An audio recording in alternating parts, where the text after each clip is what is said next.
kitchen, and today's recipe is a traditional dish. You know what? My grandmother prepares this for me. And the name of the traditional dish is hurihittu. Some people call it as Ragi Aralhittu. The ingredients that is required for this recipe are popped ragi flour, milk, grated coconut, powdered jaggery, cardamom, dry grapes, almonds, and cashew ghee.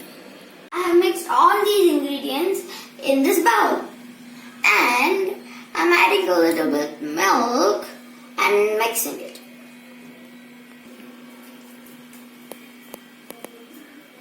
Round it and make laddus from it. Laddu, haha.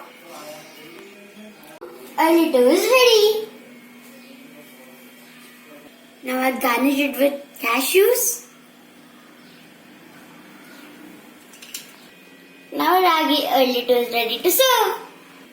Let me taste these laddus.